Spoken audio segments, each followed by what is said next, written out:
I'm gonna tell y'all some crazy stuff about growing up mixed with a black father and a white mother, German to be exact. My mama made it seem like my daddy didn't want nothing to do with me my whole life growing up. I'm a country girl. My dad country is bumpkin. But I remember my daddy pulling up every chance he got. And I still remember my daddy pulling up every chance he gets. Where's my mama? Where she's always been. I just want to say that this interracial perspective is interesting because it's not only revealing the fact that it's uh, happening amongst uh, all black families, but the Karens are guilty as well. But it's also revealing another aspect, and that is the fact that we learn this from the Karens and the Billies. This is not something that was generally a part of our culture, and we know that based on the fact that after what they are calling slavery, which never happened, but I'm not gonna argue with you guys. If you want to put yourself in the slave capacity, that's on you, man. But in the 1960s and 1950s, when you look at so-called black families, it consisted of both parents and the children. So there is where black culture is. But nowadays, we've got the single mother running rampant and oftentimes pointing the finger at the father as if he's the one responsible for the destruction of the family unit, when the reality of it is you subscribe to the ideology of the colonizer. You chose welfare over family care, and you chose child support over a holistic family unit. And I think that it's time that we started to speak on this. And I'm aware of the fact that most women are going to have something negative to say based on what they feel is going on. But at the end of the day, the reality of it is you're living in the capacity that was tailored and then handed to you for your specific existence.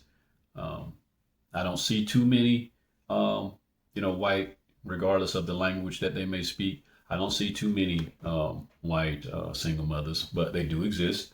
And they're probably outnumbering us, though they may tend to maximize the black single mothers and minimize the white single mothers. They are out there.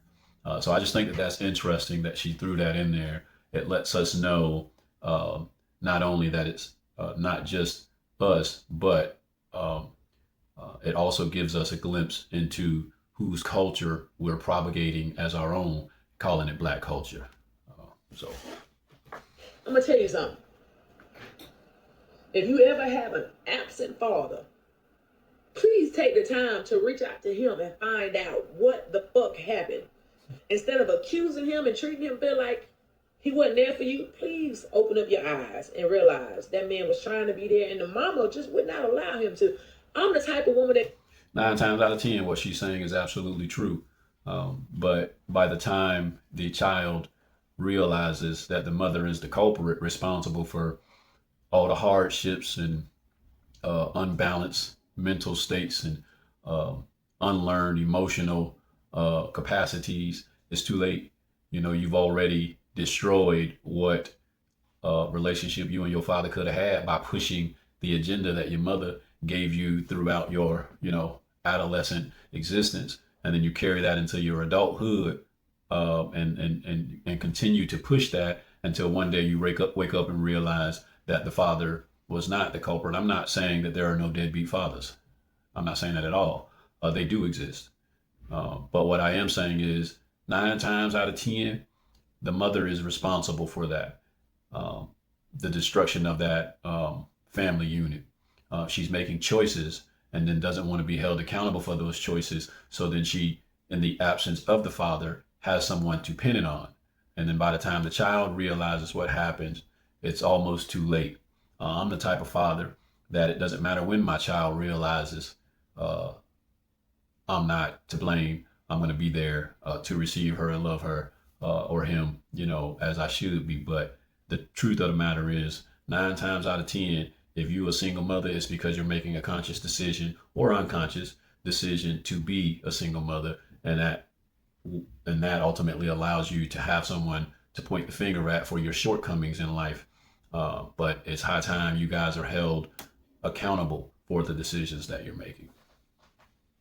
I can remember my mama not allowing my father to be there. But my daddy did not give up. He wanted me to know I was the Patterson standing on Big P. And he's still here. I call my daddy right now and say, Daddy, I can't make my rent. Can you help me? That man gonna make my rent. My rent $3,000. Salute to the daddy. You the man. I can tell you my kids need something. That man gonna help me with my kids. Let me call my mama. She gonna call me every name in a book. But a good mama.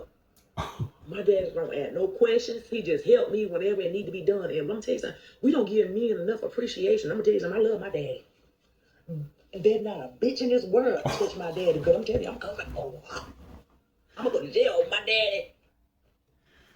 Man, overall, awesome video. I think we need more of this. I think the fact that we're remaining silent about it, both, the sons and the daughters are remaining silent because 9 times out of 10, if it doesn't apply to us, we tend not to speak on it.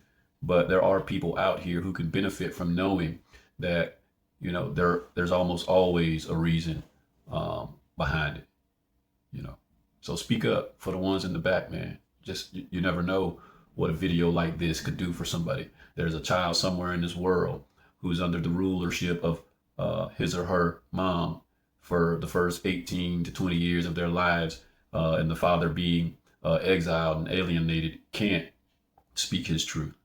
So if you're in a position to voice your experience in terms of this, man, and it coincides with this, we don't need any more, men raised by single women coming out talking about my daddy once. You didn't even ask the man what happened, bro. And I've had an experience to where I've known people whose father tried to tell them and they didn't want to hear it because it didn't benefit them. Though that we don't need any more of that. We got enough of you guys. And that's what they are calling the normative as far as what we call black culture is now. But if you've got somebody who's brave enough and bold enough to do something like this, if you are that person, man, speak up. We need to hear it. We need to normalize saying things like this. I'm not necessarily a fan of all of the, language that she chooses to use to articulate her thoughts. But hey, the message is clear. Her dad was a stand-up guy, and there are many of us out there. There are many of us out there. There are many of us out there.